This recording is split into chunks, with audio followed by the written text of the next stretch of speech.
श्री स्वामी समर्थ. तुम्हा सर्वांचे पुन्हा एकदा स्वामी कृपा या चॅनलमध्ये स्वागत आहे. स्वामी महाराज पुण्यतिथीनिमित्त बरेचसे सेवेकरी भक्त लोक गुरुचरित्र ग्रंथाचं पारायण करायला बसलेले आहेत.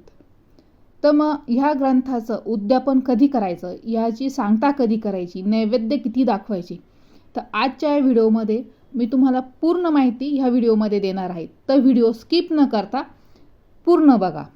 श्री स्वामी समर्थ महाराजांची पुण्यतिथी हा जो दिवसच आहे ना, तर हा श्री स्वामी समर्थ महाराजांनी त्या दिवशी आपला देह त्याग केला होता आणि त्यांनी समाधी घेतली होती आणि त्यांचा अवतार समाप्त केला होता. आणि हा जो पुण्यतिथीचा दिवस आहे तो खूप मोठा साजरा करण्यासारखा दिवस नाही, कारण की प्रत्येक स्वामी भक्ताला या दिवशी दुःखच होत असतं.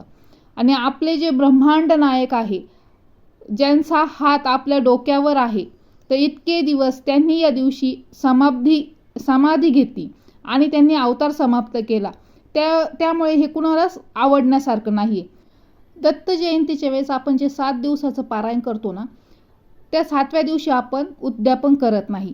म्हणजे वाचनाची सांगता करतो, पण आपण 8व्या दिवशी उद्यापन करतो. कारण की जो सप्ताह असतो ना डिसेंबर महिन्यामध्ये, तर दत्त जयंतीचा सर्वांना उपवास पकडावा लागतो.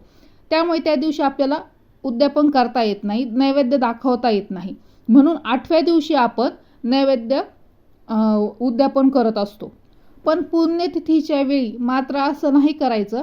आपल्याला 7व्या दिवशीच 15 एप्रिल ही जी तारीख आहे, ह्याच दिवशी आपल्याला उद्यापन करायचं आहे, नैवेद्य दाखवायचं आहे.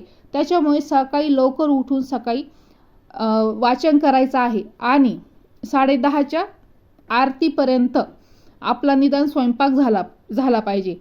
पुरुष मंडळींनी सुद्धा सकाळी लवकर उठून आवरायचं आहे. स्वयंपाक तर लेडीजच करतील, पण ज्या लेडीज बसलेल्या आहेत त्यांनी सकाळी लवकर उठून वाचन करायचं आहे. कारण की केंद्रामध्ये सुद्धा शेवटच्या दिवशी सकाळीच वाचन होतं आणि 10:30च्या आरतीला उद्यापन केला जातं आणि नैवेद्य दाखवला जातो. पोथीसुद्धा त्याच वेळेस हलवली जाते. तर आपल्याला सुद्धा 10:30ची आरती करायची आहे आणि त्याच वेळेसच उद्यापन करायचं आहे. जर तुम्हाला शक्य नसेल तर पण 12च्या आत तुम्हाला आरती वगैरे करून उद्यापन करायचं आहे. ज्यांनी 9 तारखेच्या अगोदर पारायणाला सुरुवात केली असेल तर त्यांचं उद्यापन 7 दिवस त्यांनी मोजायचे आहेत आणि त्या 7व्या दिवशीच त्यांनी सुद्धा उद्यापन करायचं आहे. कारण की काहींचे डेट्स असतात, त्याच्यामुळे त्यांनी लवकर सुरू केलेलं असतं. तर त्यांनी अगदी 7व्या दिवशीच उद्यापन करायचं आहे. तर काय करायचं आहे, शेवटच्या दिवशी लवकर उठायचं, वाचन पूर्ण आपलं पोथीचं समाप्त करायचं. नंतर तुम्ही घरातली देवपूजा करायची किंवा तुम्हाला वाचनाच्या अगोदर जमत असेल तर वाचनाच्या अगोदर घरातली देवपूजा करायची. स्वामींची मूर्ती असेल, स्वामींच्या मूर्तीवर अभिषेक करायचा. त्यानंतरून घरातल्या लाद्या वगैरे सगळं स्वच्छ पुसून घ्यायच्या, गोमूत्र वगैरे टाकून. त्यानंतरून उंबऱ्यावरती मस्तपैकी हळदीचं लेपन करायचं आणि छानशी रांगोळी काढायची. हे केल्यानंतर आपल्याला काय करायचं, आपल्या 10:30च्या आरतीला नैवेद्य रेडी करता आलं तर अतिशय उत्तम. आणि मग 10:30 वाजता तुम्ही ना हा नैवेद्य ठेवू शकता. फक्त लक्षात एवढंच घ्या का 12च्या आतच आपल्याला नैवेद्य दाखवायचा आहे. त्याच्यामुळे सकाळी लवकरात लवकर कामं उरकून घ्यायचे. नैवेद्य पाणी झाला पाहिजे, आरती झाली पाहिजे, याची सगळ्यांनीच नक्कीच काळजी घ्यावी. तर आता नैवेद्यामध्ये काय करायचं, तर नैवेद्यामध्ये जी तुमची यथाशक्ती असेल, जी तुमची इच्छा असेल त्या पद्धतीने करा. किंवा फार वर्कलोड असेल, हे असेल तर साधी भाजी पोळी जरी केली, वरण भात भाजी पोळी आणि एखादा गोड काहीतरी खीर किंवा डाळीचा लाडू वगैरे तरी चालेल. नाहीतर पुरणाची पोळीसुद्धा तुम्ही करू शकतात. पण नैवेद्यामध्ये सगळ्यात महत्त्वाचं म्हणजे तुम्हाला श्रावण घेवड्याची भाजी करायचीच आहे. जरी तुम्ही पुरणपोळीचा स्वयंपाक केला तरी त्यामध्ये तुम्हाला श्रावण घेवड्याची भाजी करायचीच आहे. ही तुम्हाला म्हणजे आठवणीने ही भाजी करायची आहे, कारण की स्वामी महाराजांना खूप अशी आवडती आणि प्रिय असणारी भाजी आहे.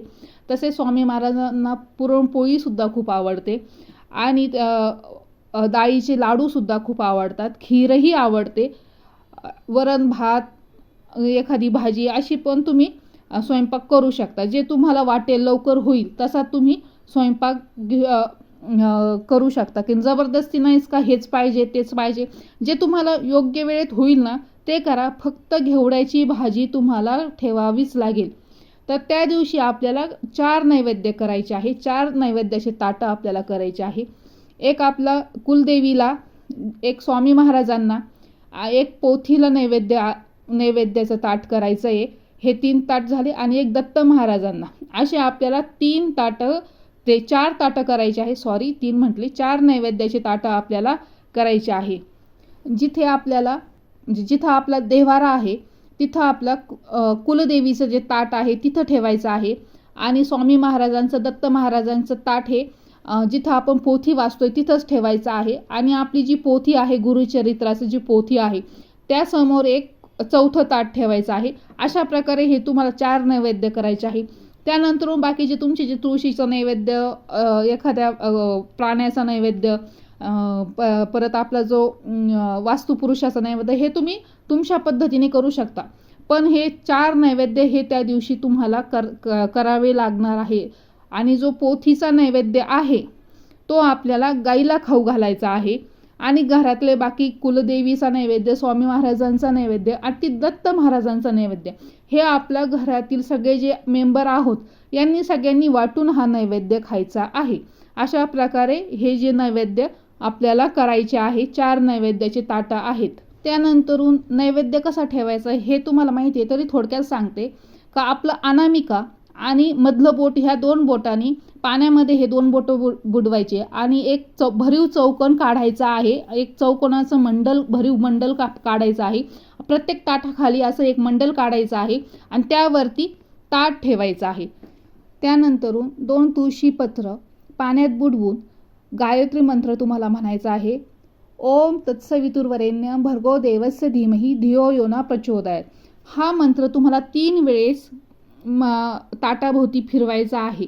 त्यानंतरून तुम्हाला तो नैवेद्य स्वामींपर्यंत पोहोचवायचा आहे. तर मग ते कसं करायचं, तर तुळशीचं पान आहे ते घ्यायचं.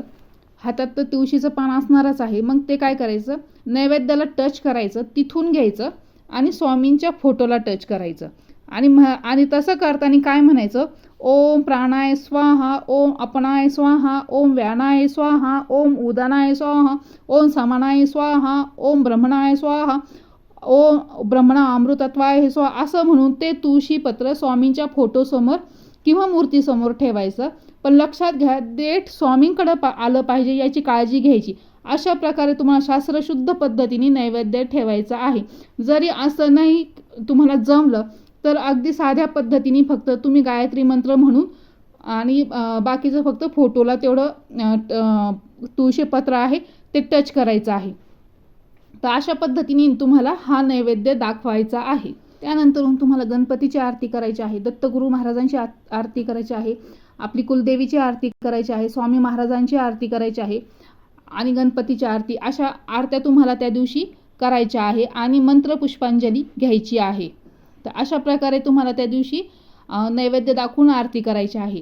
त्यानंतरून काय करायचं, जर तुमची इच्छा असेल, आता तुमचं 7 दिवसांचं पारायण झालं, यथाशक्ती जर तुम्हाला इच्छा असेल, एखादं चांगलं जोडपं मिळालं किंवा ब्राह्मण जोडपं मिळालं किंवा एखादं पवित्र जोडपं जरी मिळालं तर त्यांना एका जोडीला जीव घाला. जर तुमची इच्छा असेल तर तुम्ही त्या जोडीला जीव घाला. आणि तुम्हाला वाटलं त्यांना जर कपडे वगैरे करायचे असेल, जर तुम्हाला जे दान करायचं असेल तुम्ही त्यांना करू शकता.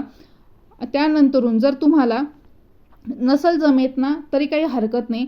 तर काय करायचं, पावशर जे तुम्ही स्वयंपाक बनवलेला आहे त्याचं पावशर शिदा घ्यायचा आणि तो एखाद्या मंदिरात किंवा केंद्रामध्ये किंवा ब्राह्मणाला दान करायचा. एवढं जरी केलं ना तरी पुष्कळ आहे. अशा प्रकारे त्या दिवशी तुमचं अन्नदान पण होईल आणि एक जोडपं पण जेवून जाईल.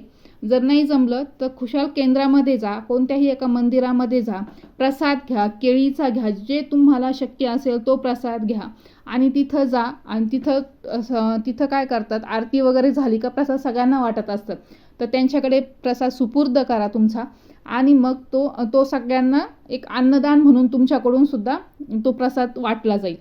तर पोथी कधी उचलायची, तर तुमचं हे सगळं दुपारी 12पर्यंत होऊन जाईल सगळं. 12च्या आतच तुम्हाला हे करायचं आहे. त्यानंतरून दुपारचा थोडासा वेळ तुमचा खाण्यापिण्याचा वेळ झाला, 2च्या पुढून तुम्ही तुमची पोथी उचलू शकता, तिथलं सगळं आवरू शकता, किंवा 4 जरी वाजले तरी चालेल. तुमच्या पद्धतीने तुमचं टायमिंग बघा आणि ते सगळं तिथली आवरावर करू शकता, पोथी उचलू शकता. तसेच जे केंद्रामध्ये बसलेले आहेत पारायणाला, त्यांनाही कोणत्याही नैवेद्याची गरज नाही. जर त्यांना पुण्यतिथीनिमित्त तुम्हाला घरातल्या घरात जर स्वामी महाराजांना तुमच्या घरात फोटो असेल किंवा घरच्या देवतांना सुद्धा तुम्ही आपला साधा भाजीपोळी, वरण भात आणि घेवड्याच्या भाजीचा तुम्ही नैवेद्य दाखवू शकता. तुमची इच्छा असेल तर तुम्ही तो करू शकता, तुम्हाला जर वेळ भेटला तर. नाहीतर सगळ्यांच्या वतीने केंद्रामध्ये नैवेद्य दाखवला जातो, तिथं सुद्धा तुम्हाला जो वाटेल तो पदार्थ घेऊन जाऊ शकता आणि तिथं तुम्ही देऊ शकता.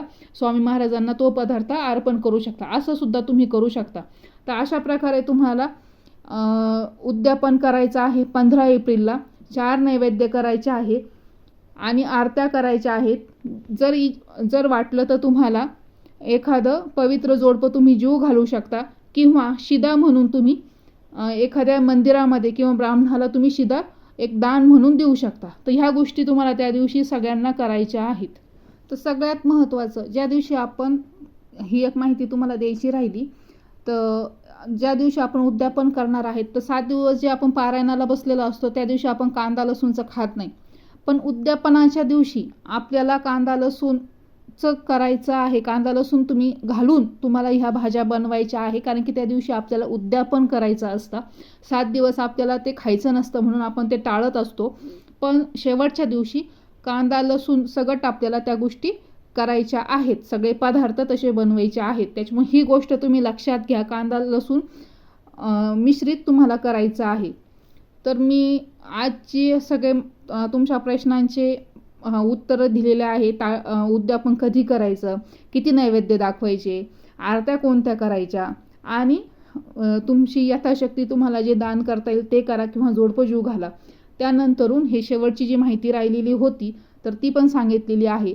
कांदा लसूण मिश्रित तुम्हाला सर्व भाज्या वगैरे बनवायच्या आहे. तर मी आशा करते का तुम्हाला ही माहिती कळाली असेल आणि 100% मी पण माझ्या परीने देण्याचा प्रयत्न केलेला आहे. आणि नक्कीच तुम्हाला काही प्रश्न असेल तर तुम्ही कमेंटमध्ये नक्की विचारा. 100% मी ते देण्याचा प्रयत्न करेल त्याची उत्तरं.